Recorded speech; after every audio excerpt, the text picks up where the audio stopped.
Hello friends, welcome to Pandinat சமையல். இன்னைக்கு நம்ம பார்க்க போற ரெசிபி என்னன்னு பாத்தீங்கன்னா காலிஃப்ளவர் பெப்பர் ஃப்ரை எப்படி பண்ண போறோம்ங்கறத பார்க்க போறோம். இது சூப்பரான சைட் டிஷ்னே சொல்லலாங்க. சாம்பார் சாதம், பருப்பு சாதம், வெரைட்டி ரைஸ்னு இப்படி எல்லா ஒரு ரைஸுக்குமே சூப்பரான ஒரு சைட் டிஷ் தான் இது.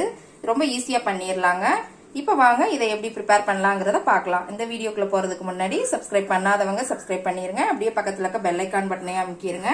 அப்பதான் நான் போடுற வீடியோஸ் எல்லாம் உங்களுக்கு நோட்டிபிகேஷன்ல வரும். இப்ப வரைக்கும் சப்போர்ட் பண்ணிட்டு இருக்க எல்லாருக்குமே ரொம்ப ரொம்ப நன்றிங்க. மேலும் மேலும் சப்போர்ட் பண்ணிக்கிட்டே இருங்க. இப்ப வாங்க எப்படி பண்ணலாங்கிறத பார்க்கலாம். இன்னைக்கு வந்து ஒரு மீடியம் சைஸ் காலிஃப்ளவர் எடுத்துருக்கிறேங்க. நான் இதை வந்து இந்த சைஸுக்கு கட் பண்ணிக்கோங்க.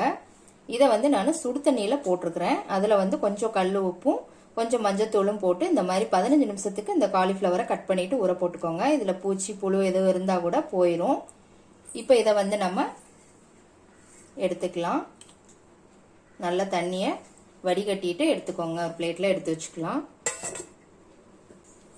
இப்போ தண்ணியெல்லாம் வடிகட்டி எடுத்து வச்சாச்சுங்க. இப்போ இதுக்கு ஒரு மசாலா பவுடர் ரெடி பண்ணிடலாம். இப்போ கேஸில் ஒரு கடாய் வச்சுருக்கிறேங்க. இதில் வந்து 1.5 ஸ்பூன் மிளகு சேர்த்துக்கலாம். 1 ஸ்பூன் சீரகம், 1 ஸ்பூன் சோம்பு, 2 வரமிளகாய். இதை எண்ணெயெல்லாம் ஊற்றாம ட்ரையாக தான் வறுத்து எடுத்துட்டு போகிறோங்க. லேசாக அந்த வாசம் வர அளவுக்கு மட்டும் வறுத்துக்கலாம். பாருங்கள், நல்லா வறுபட்டுருச்சு.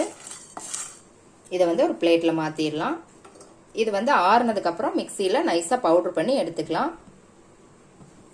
இப்போ கொஞ்சம் எண்ணெய் விட்டுக்கலாம். இதில் 1/2 ஸ்பூன் கடுகு, 1/2 ஸ்பூன் உளுந்தம்பருப்பு போட்டுக்கோங்க. கடுகு நல்லா பொரியட்டும்.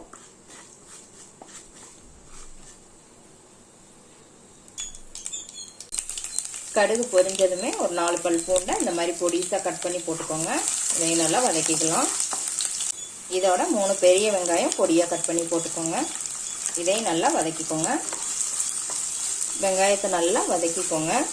ஒரு 2 நிமிஷம் பக்கம் வதக்கிட்டா போதும். வெங்காயம் நல்லா வதங்கிருச்சுங்க. இப்போ நம்ம க்ளீன் பண்ணி வச்ச காலிஃப்ளவரை இதில் சேர்த்துடலாம். இதையும் நல்லா மிக்ஸ் பண்ணி விட்டுக்கோங்க.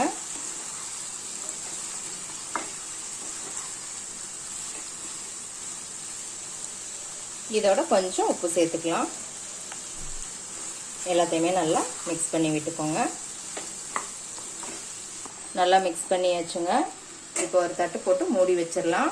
மீடியம் ஃப்ளேமில் வச்சுக்கோங்க. ஒரு 5 நிமிஷம் கழிச்சு எப்படி இருக்குங்கிறத பார்க்கலாம். ஒரு 5 நிமிஷம் ஆயிடுச்சுங்க. எப்படி இருக்குன்னு பார்த்துடலாம்.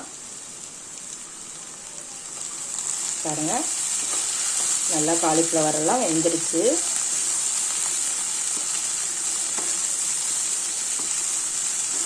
நம்ம ஏற்கனவே 15 நிமிஷம் பக்கம் ஊற வச்சதுனால சீக்கிரம் வெந்துருங்க.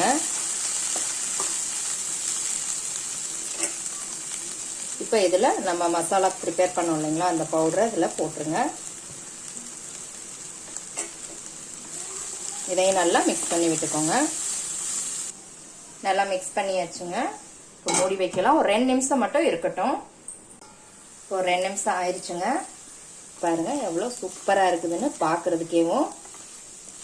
ஃப்ளேவரே அவ்வளோ சூப்பராக இருக்குது. இப்போ இதில் நம்ம கொஞ்சம் மல்லி இலை, கொஞ்சம் கருவேப்பிலை போட்டு மிக்ஸ் பண்ணிடலாம். அவ்வளோதாங்க, சூப்பரான காலிஃப்ளவர் பெப்பர் ஃப்ரை ரெடி ஆயிருச்சு. இது சூப்பரான சைட் டிஷ்ங்க. எல்லாருக்குமே ரொம்ப பிடிக்கும்.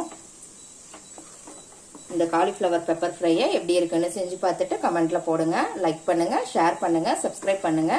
கூடவே பெல் ஐகான் பட்டனையும் அமுக்குங்க. மறுபடியும் வேற ஒரு ரெசிபியோட சந்திக்கலாம் ஃப்ரெண்ட்ஸ். அன்போடு சமைத்து ஆனந்தமாய் உண்டு இன்பமாய் வாழுங்கள். வாழ்க வளமுடன்.